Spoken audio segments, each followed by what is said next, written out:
بسم اللہ الرحمن الرحیم ونعم المولا ونعم النصیر رب اشرح لی صدری ویسر لی امری واحلل عقدۃ من لسانی یفقہوا قولی اللہم صلی علی سیدنا محمد وعلی آل سیدنا محمد وعلی صحابہ وعلی ازواجہ اجمعین وبارک وسلم وصلی علیہ۔ الحمدللہ، اللہ تعالیٰ جل جلالہ کا لاکھ لاکھ شکر ہے کہ مالک الملک نے آج پھر ہمیں اپنی رضا کے لیے اپنی یاد میں محبت میں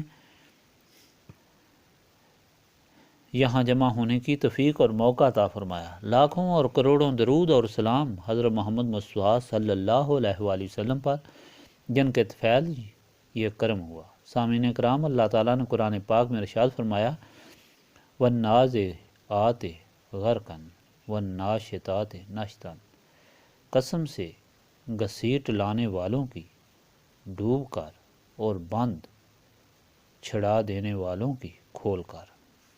اس ارشاد پاک میں اللہ تعالیٰ نے دنیا سے رخصت ہونے والوں کی حالت کے متعلق فرمایا ہے کہ رخصتی کی کیا حالت ہوتی ہے۔ جو لوگ اللہ تعالیٰ سے محبت رکھنے والے ہیں، اللہ تعالیٰ کے رسول صلی اللہ علیہ وآلہ وسلم کی غلامی میں زندگی گزارنے والے ہیں، ان کی رخصتی اور دوسرے لوگوں کی رخصتی میں فرق ہوتا ہے۔ جب روح نکلتی ہے تو اس کے لیے اللہ تعالیٰ نے فرشتے مقرر کیے ہوئے ہیں جو اللہ تعالیٰ کے بندوں کی روح قبض کرتے ہیں۔ وہ خوش شکل ہوتے ہیں، اور جو باغیوں کی روح قبض کرتے ہیں وہ بہت بد شکل ہوتے ہیں اور ہیبت ناک ہوتے ہیں، یا ان کی شکلیں مختلف وقتوں میں مختلف ہوتی ہیں۔ چنانچہ روایت ہے کہ ابو قلابہ نے، جو ثقات تابعین کبار میں سے ہیں، کہتے ہیں کہ ان کا ایک بھتیجا تھا جو دین میں پرہیزگار نہیں تھا، اور ابو قلابہ ان سے ناراض رہتے تھے۔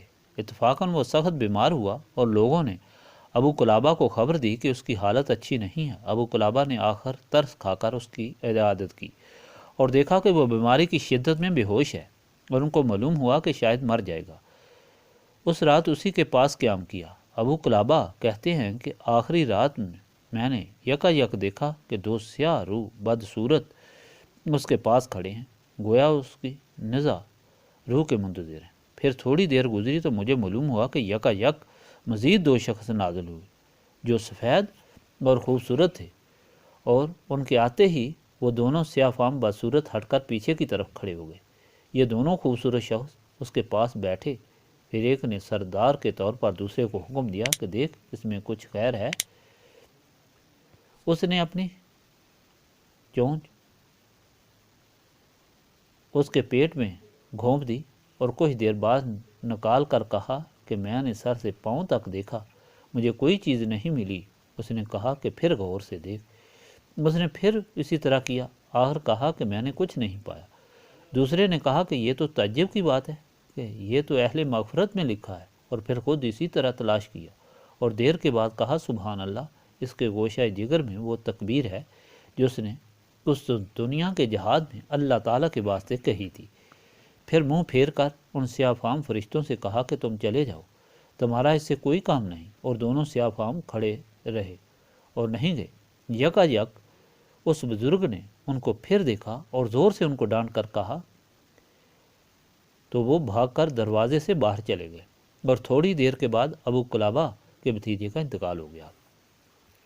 آپ اندازہ لگائیں کہ صرف ایک تکبیر جو اس نے دل سے کہی، جوش سے کہی، اللہ تعالیٰ کے لیے، وہ اس کی مغفرت کا سبب بنی۔ اور وہ لوگ جو اللہ تعالیٰ کی یاد کے لیے اتنا شوق اور محبت رکھتے ہیں، ان کا خدا تعالیٰ کے نزدیک کیا درجہ ہے۔ زندہ رہیں تو کائنات کا ذرہ ذرہ ان کو سلام کرتا ہے، اور وہ نور جو نسبت رسولی صلی اللہ علیہ وآلہ وسلم کی وجہ سے سینے میں موزن ہوتا ہے، ساری کائنات پر عزت اور افتخار کا سبب بنتا ہے، اور مرتے ہیں تب بھی بھلائی کے لیے فرشتے حاضر ہوتے ہیں۔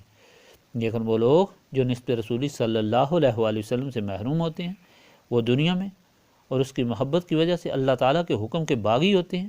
کائنات کا ذرہ ذرہ ان پر لعنت بھیجتا ہے کہ جس کا کھاتے ہو اسی کے باغی ہو، اور نمک حرام ہو، اور اس طرح دراصل وہ زندگی دائمی ذلت اور رسوائی میں گزارتے ہیں، اور موت بھی بھیانک ہوتی ہے۔ اس لیے اللہ تعالیٰ کا شکر ادا کرنا چاہیے کہ مالک الملک نے یہ محبت اور شوق اور موقع عطا فرمایا۔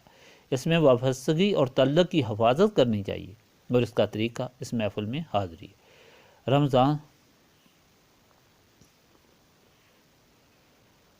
پیر صاحب فرمایا رمضان شریف میں یہ محفل نہیں ہوگی مگر سب لوگ پورا رمضان شریف اسی محفل میں گزاریں گے، اور اس کے لیے پہلے 5 دن بسم اللہ شریف، دوسرے 5 دن درود شریف، تیسرے 5 دن استغفار اور چوتھے 5 دن آیت کریمہ اور باقی 9 دن سورۃ اخلاص پڑھیں گے۔ اب شروع کریں۔ بسم اللہ الرحمن الرحیم۔